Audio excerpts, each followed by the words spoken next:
दोस्तों मैं हूं अंश और आप देख रहे हैं बिटेन टेक यूट्यूब चैनल। इस वीडियो में हम लोग एक इंटरेस्टिंग टॉपिक पर बात करेंगे। वर्चुअल एनवायरनमेंट में, वर्चुअल मशीन में अगर आपने कभी यूज़ किया हुआ है, अगर आप पेनिट्रेशन टेस्टर हैं तो आपने कभी ना कभी यूज़ किया ही होगा। उनमें मेनली 3 प्रकार के नेटवर्क कॉन्फ़िगरेशन होते हैं। अगर हम VMware की बात करें या वर्चुअल बॉक्स की बात करें, अगर कोई भी वर्चुअल एनवायरनमेंट में अगर आप काम कर रहे हैं तो बहुत सारे नेटवर्क कॉन्फ़िगरेशंस होते हैं। मेनली यहाँ पर नेट, ब्रिज्ड और होस्ट ओनली, ये 3 प्रकार के होते हैं। हम लोग कंफ्यूज होते हैं कि ये तीनों में डिफरेंस क्या है, तीनों कब यूज़ करें और कैसे काम करते हैं ये तीनों। तो आइए जानते हैं आज इस वीडियो में डिटेल में कि कैसे तीनों काम करते हैं। प्रैक्टिकल भी बताऊंगा कि तीनों में डिफरेंस क्या है, एक्चुअल में दिख जाएगा आपको उससे। तो अगर आपने काम किया है तो वीडियो पूरा देखते रहिए और आइए शुरू करते हैं। आपको शायद मेरी आवाज़ बदली हुई लग रही है, लेकिन मुझे ज़ुकाम हो गया था तो ये मैं ही हूँ, तो उसके लिए माफ़ कीजिएगा। तो पहले शुरू करते हैं। सबसे पहले नेट क्या होता है। सबसे पहला टाइप है नेट, नेटवर्क एड्रेस ट्रांसलेशन। अगर आपने नेटवर्किंग पढ़ा है तो आपको इसके बारे में पता ही होगा। यहाँ पर ये हमने बोला कि जो VM है ये एक सेपरेट सबनेट में होगा। सबनेट मतलब क्या? सबनेट को आप एक अलग से उसके डिविडेंस में एक छोटा सा नेटवर्क मान सकते हो। जो पेरेंट नेटवर्क है उसको हमने डिवाइड कर दिया है एक पार्ट में और उस पार्ट को हम लोग सब नेट बोल रहे हैं। तो अब ये सेपरेट क्या हो, सेपरेट क्यों होता है? तो देखो, जो आपका जो होस्ट मशीन है ना, जहाँ पर आप VMware चला रहे हो, आपका विंडोज 10 हो सकता है, मेरे केस में विंडोज 10 है। तो जहाँ पे आपने VMware इंस्टॉल किया हुआ है, VMware के अंदर आपने अलग से VMs इंस्टॉल किए हैं, तो जो होस्ट है आपका, वो होस्ट कौन से नेटवर्क से कनेक्टेड है? वो आपका होम नेटवर्क होगा। मतलब फॉर एग्जांपल आपका वाईफाई होगा, आपका एक्सेस पॉइंट होगा, आपका ब्रॉडबैंड कनेक्शन होगा। तो वो एक नेटवर्क में है जो आपके होम में लगा हुआ है। अब आपके मशीन में एक नेटवर्क अडेप्टर होता है। वो अडेप्टर जो होता है वो आपको एक्सटर्नल नेटवर्क से कनेक्ट करता है। लेकिन VMware ने अपने कुछ ऐसे वर्चुअल इंटरफेसेस बनाए हुए हैं, वर्चुअल अडेप्टर्स बनाए हुए हैं, जो अलग अलग VMs को अलग अलग नेटवर्क्स में सेपरेट करने के काम आते हैं। तो इसलिए यहाँ पर VM क्या करता है, नेट को उसने अलग कर दिया है। यहाँ पर आप देख रहे हो, ये एक डायग्राम है। आप एक राउटर देख सकते हो यहाँ पे, और उसके लेफ्ट साइड में कुछ कंप्यूटर्स हैं। राइट साइड में इंटरनेट है और लेफ्ट साइड में प्राइवेट नेटवर्क है। तो नेट का काम यह है कि एक पर्टिकुलर नेटवर्क को सब नेटवर्क्स में डिवाइड कर देना और एक IP का यूज करके मल्टीपल पीसेस को कनेक्ट करना। तो यहाँ पर जो भी लेफ्ट साइड में आप देख रहे हो ना, ये आप समझ लो कि आपकी वर्चुअल मशीन्स हैं सारी। और जो राउटर है वो आपका होस्ट कंप्यूटर है, जहां पर आप VMware चला रहे हो। आपकी होस्ट मशीन का जो नेटवर्क अडेप्टर है वो एज राउटर काम करेगा आपकी सारी VM मशीन्स के लिए। तो जितने भी VM मशीन्स हैं आपकी, वो सारी अलग नेटवर्क पे होंगी आपके होस्ट से। तो VM मशीन्स बाहर के नेटवर्क को एक्सेस कर सकती हैं। यहाँ पर आप देख रहे हो, VM can access outer network, जो इंटरनेट है उसको भी कर सकती है, होस्ट को भी कर सकती है, लेकिन डायरेक्टली नहीं कर सकती। आपका जो होस्ट अडेप्टर है वो एज अ राउटर काम कर रहा है आपके VM के लिए, ठीक है। तो यहाँ पर जो DHCP सर्वर होता है वो इंटरनल होता है, अलग से VMware के द्वारा प्रोवाइड किया जाता है। आप कॉन्फ़िगर कर सकते हो उसको अलग से भी। तो नेट ऐसे काम करता है, अलग नेटवर्क बन जाता है। बस दूसरा तरीका है ब्रिज्ड। यहाँ पर ब्रिज्ड सबसे सिंपल है। आप समझ सकते हो कि जो आपका होस्ट नेटवर्क है ना, उसी नेटवर्क से आपका VM भी कनेक्ट होगा, VM मशीन।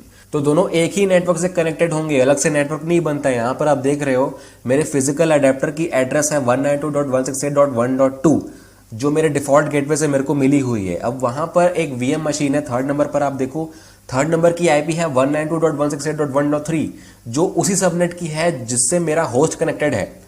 लेकिन नेट के केस में क्या हो रहा है, IP चेंज हो जा रही है। तो VM का जो वर्चुअल अडेप्टर है वो यहाँ पर काम में आ रहा है। वो एक अलग राउट बना दे रहा है, एक अलग सबनेट बना दे रहा है नेट के केस में। लेकिन ब्रिज के केस में मेरे को सेम सबनेट की IP मिली है जिससे होस्ट कनेक्टेड है। तो यहाँ पर हमको एक्स्ट्रा राउटर की जरूरत नहीं है, आप डायरेक्टली इंटरनेट एक्सेस कर सकते हो और आपके होस्ट मशीन से या आपके जो घर का नेटवर्क है उससे जितने भी कंप्यूटर्स कनेक्टेड होंगे वो आपके VM को एक्सेस कर सकते हैं। तो ये यहाँ पर जो DHCP है वो एक्सटर्नल है, जो आपके होम में लगा होगा, जो आपका राउटर के साथ होगा, वही यहाँ पर DHCP काम करता है। तो ये ब्रिज्ड है, सबसे सिंपल है।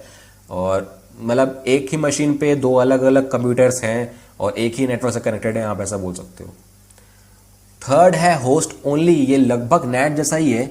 छोटा सा डिफरेंस ये है कि आपका जो VM का जो इन्वायरमेंट है सारे मशीन्स का, वो आपस में तो कनेक्ट कर सकती हैं और होस्ट के साथ भी कनेक्ट कर सकती हैं सारी मशीन्स, लेकिन एक्सटर्नल नेटवर्क से कनेक्ट नहीं हो सकती। मतलब जो इंटरनेट है, आपका कनेक्शन इंटरनेट पर नहीं जा सकता। सिर्फ आपके होस्ट हार्डवेयर और पूरे इंफ्रास्ट्रक्चर में लिमिटेड होगा सब कुछ। तो आपका होस्ट है और आपकी सारी VMs है, उसके आगे कुछ नहीं। तो होस्ट ओनली और नेट में ये डिफरेंस है कि नेट में आप इंटरनेट एक्सेस कर सकते हो, होस्ट ओनली में नहीं कर सकते। और होस्ट ओनली ज़्यादा सिक्योर होता है, क्यों? क्योंकि अगर आप वीएम में कुछ पेनिट्रेशन टेस्टिंग कर रहे हो, कुछ वल्नरेबिलिटीज छोड़ रहे हो खुद से, तो अगर इंटरनेट से एक्सेस हो पाता है तो हो सकता है कि आपके मतलब वीएम में मालवेयर वगैरह आ जाए और आपका सिस्टम कॉम्प्रोमाइज हो जाए। तो एक और है यहाँ पर लैन सेगमेंट, जो वीएमवेयर में हम लोग बोलते हैं, लेकिन वर्चुअल बॉक्स में इसको इंटरनल नेटवर्क बोला जाता है। तो ये इंटरनल मतलब क्या? अब यहाँ पर डिफरेंस ये है होस्ट ओनली और लैन में कि होस्ट ओनली में तो हम लोग होस्ट से तो कनेक्ट हो ही जा रहे थे, लेकिन लैन सेगमेंट में हम लोग होस्ट से भी कम्युनिकेट नहीं कर पाएंगे। आपका जो प्राइमरी ओएस है उससे भी कम्युनिकेट नहीं कर पाएंगे। सिर्फ कम्युनिकेशन होगा वीएम की मशीन्स के बीच में, और सारी मशीन्स के बीच में नहीं होगा। कुछ कुछ मशीन्स को हम लोग बता देंगे कि आप इस सेगमेंट में हो और दूसरी मशीन्स दूसरे और सेगमेंट में है। तो एक सेगमेंट की सारी मशीन्स एक नेटवर्क बनाएंगी और दूसरे सेगमेंट की सारी मशीन्स दूसरा नेटवर्क बनाएंगी।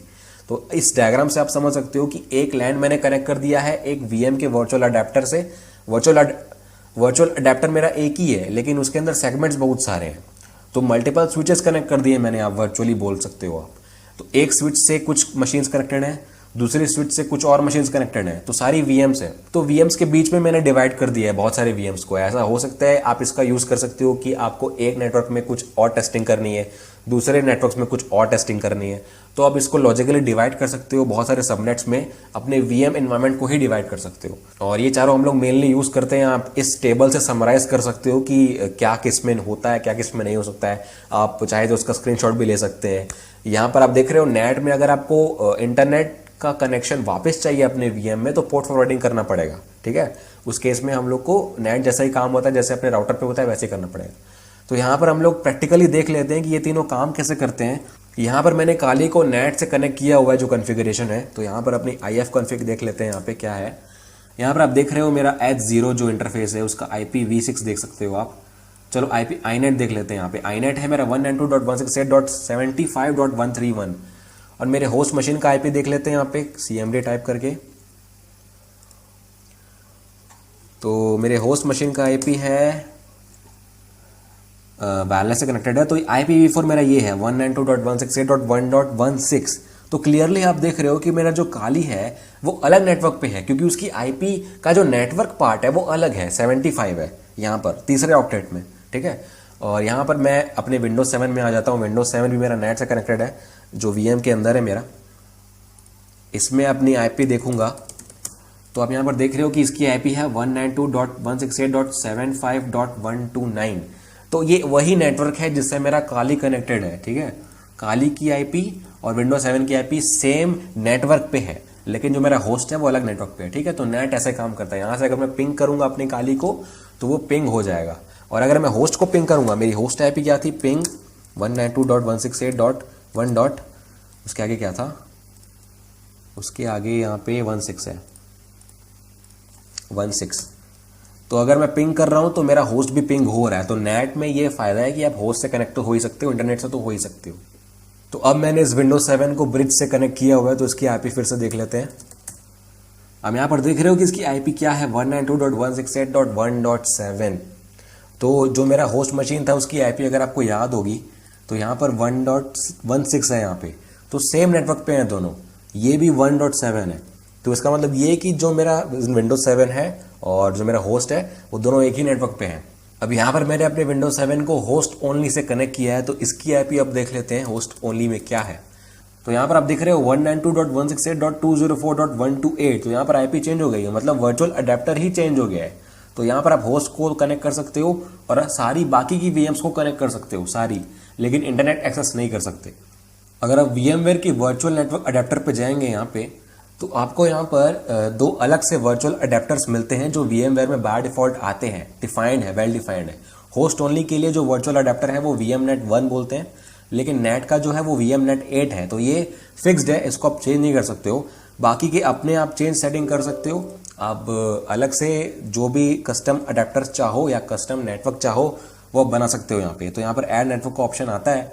यहाँ पर अगर आप ऐड नेटवर्क करोगे तो आपको 19 तक यहाँ पर मिलता है, लेकिन बीच से जो 0, 1 और 8 है वो हट चुका है। तो आपको टोटल 17 मिलते हैं यहाँ पे। आप 17 नेटवर्क्स क्रिएट कर सकते हो। तो जो भी अगर आप नेटवर्क क्रिएट करोगे, मैं यहाँ पर अगर करता हूँ VMNet 2 ओके करूंगा, तो एक नया वर्चुअल अडेप्टर क्रिएट हो जाएगा। और उसका जो बाय डिफॉल्ट टाइप होगा वो होस्ट ओनली होगा, क्योंकि अगर आप इसको चेंज करते हो नेट पे तो आप नेट नहीं कर सकते, क्योंकि एक वीएम में, एक मशीन में नेट सिर्फ एक ही बार बनता है। ठीक है, नेट एक बार बनेगा और ब्रिज तो एक ही बार बनेगा, वो तो कॉमन सेंस है। तो आप मल्टीपल होस्ट ओनली बना सकते हो, सारे के सारे नेट एक ही रहेगा। और यहाँ पर तो 19 का यहाँ पर रेस्ट्रिक्शन है, यहाँ पर आप होस्ट ओनली बना सकते हो 19। अब अपने मशीन के नेटवर्क ऑप्शंस पे जाएंगे तो आपको यहाँ पर 5 कॉन्फ़िगरेशन मिलेंगे। Bridge, net, host only, custom भी मिलता है जो मैंने अभी बनाया था, वीएम नेट 2 होस्ट ओनली है। आप ये सिलेक्ट कर सकते हो अपने हिसाब से कॉन्फ़िगरेशन। एक लैन सेगमेंट यहाँ पर आपको मिलता है, मैंने एक लैन सेगमेंट बनाया हुआ है सैंपल नाम से, आप और बना सकते हो यहाँ पर ऐड करके। तो लैन सेगमेंट का फायदा यही है कि आप जो भी मशीन को लैन सेगमेंट का नाम दोगे, सैंपल नाम दोगे, वो एक नेटवर्क पे हो जाएंगे।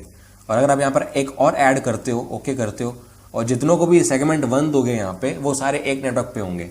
तो इस तरीके से डिवाइड कर सकते हो आप इंटरनली वीएम्स को भी। और एडवांस में आप यहाँ पर बैंडविड्थ वगैरह सेट कर सकते हो, कोई लिमिट है अगर आपकी इनकमिंग और आउटगोइंग ट्रैफिक पे, तो आप वो भी सिलेक्ट कर सकते हो। यहाँ पर मैक एड्रेस भी अलग अलग जनरेट कर सकते हो, कोई दिक्कत नहीं है।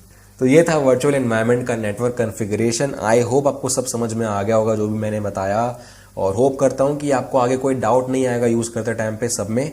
और अगर आपको ये वीडियो अच्छा लगा तो प्लीज़ लाइक करें, प्लीज़ शेयर कर दें वीडियो को बाकियों को भी, और इस चैनल को सब्सक्राइब करें ताकि ऐसी वीडियोस आपको साइबर सिक्योरिटी पे और टेक्नोलॉजी पे आपको मिलते रहें आगे भी। तो प्लीज़ देखते रहिए, सीखते रहिए, और गुड बाय।